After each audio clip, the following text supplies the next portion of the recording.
Hi, welcome to my channel AK mechanical lecture. आज मैं आपके लिए एक डिस्कशन लेके आया हूँ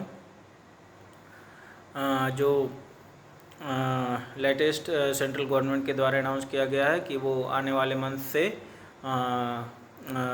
सेंसस करेंगे, जिसमें दोनों चीज़ों पे फोकस रहेगा, economic based and caste based.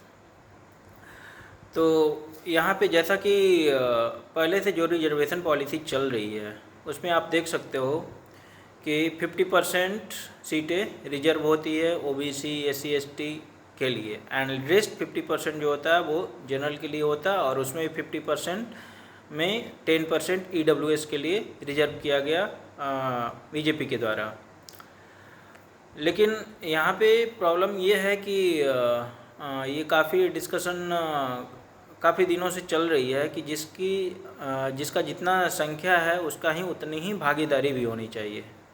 तो इसमें कोई प्रॉब्लम नहीं है यदि अच्छे से पता हो जाए कि किस कास्ट का जनसंख्या पॉपुलेशन कितना है, तो उसके अनुसार इसे बेटर तरीके से इम्प्लीमेंट किया जा सकता है। लेकिन यहाँ पे प्रॉब्लम ये है कि पॉलिटिकल पार्टी अपनी वोट्स के लिए वो अपने तरीके से सारी चीज़ें करते कि कैसे उसका मुझे पूरा का पूरा बेनिफिट मिले।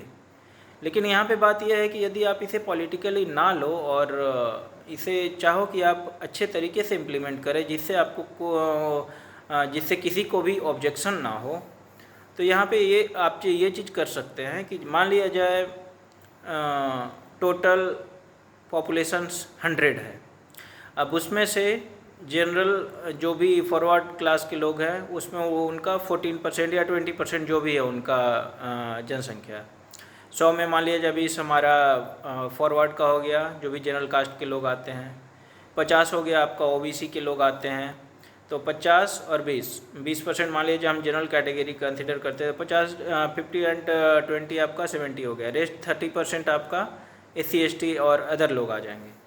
तो इसको अपनाने का इम्प्लीमेंट करने का सबसे बेस्ट तरीका, यदि आप किसी वैकेंसी में 100 सीटें ला रहे हो तो 100 सीट में आप 20 सीट हमारे लिए ये जनरल कास्ट के लिए फ़िक्स कर दो कि आप उसमें और किसी भी कैटेगरी के लोग नहीं आएंगे, चाहे आप ओबीसी के हों चाहे कितना भी नंबर ले आओ।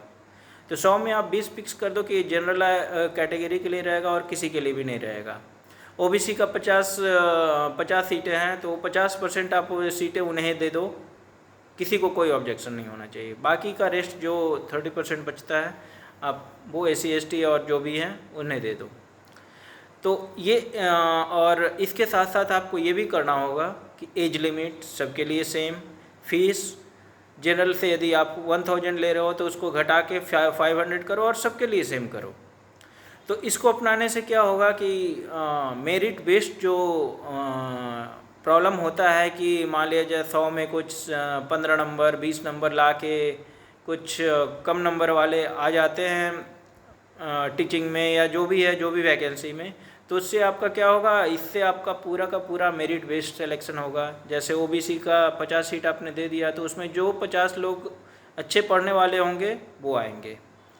सेम उसी तरीके से 100 में जो 15 जनरल कास्ट के उनका जो भी कट ऑफ जाए उसके अनुसार उनको आप सीट दो, और सेम तरीके से SC ST वाले लोगों को भी।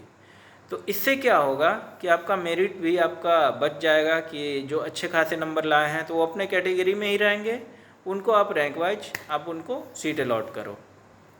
तो ये सबसे बेहतर तरीका मुझे मेरे सुझाव से लग रहा है कि ये सबसे अच्छा तरीका हो। लेकिन बात ये हो जाती है कि सरकार ये इससे इम्प्लीमेंट इस तरीके से करना चाहती है नहीं चाहती, या सिर्फ और सिर्फ वो अपना वोट बैंक के लिए सब कुछ करवा रही है। आप जैसे सांसदों की भी होती है कि सीट का डिस्ट्रीब्यूशन, आप सेम उसी तरीके से उनका भी कर दो, बशर्ते सारी चीज़ें फेयर तरीके से हो और उसमें कोई भी मतलब करप्शन या धांधली कुछ ना हो। तो ये इस तरीके से आप हर चीज़ों को अच्छे तरीके से सबके लिए इक्वली दे सकते हो। इससे ना जनरल कास्ट को प्रॉब्लम होगा, ना ओबीसी वाले लोगों को प्रॉब्लम होगा, ना एससी एसटी वाले लोगों को प्रॉब्लम होगा। पर यहाँ पे प्रॉब्लम अभी क्या हो जाती है कि 100 में आप 50 का 50 जनरल लोगों के लिए रहता है, तो उसमें जो नंबर ज़्यादा लाते हैं, चाहे एससी एसटी को हों, ओबीसी को के लोग हों, उसमें आ जाते हैं। तो इससे क्या होता है कि एक बैलेंस जो है बिगड़ जाता है। तो बेटर हो आप इस तरीके से अपनाओ कि जिससे हमें भी प्रॉब्लम ना हो, ओबीसी को भी प्रॉब्लम ना हो, एससी एसटी को भी प्रॉब्लम ना हो। तो यहीं पे मैं अपना बात ख़त्म कर रहा हूँ। यदि आपको मेरा सुझाव अच्छा लगा हो तो प्लीज़ ज़्यादा से ज़्यादा शेयर करें, सब्सक्राइब करें। धन्यवाद। Have a nice day.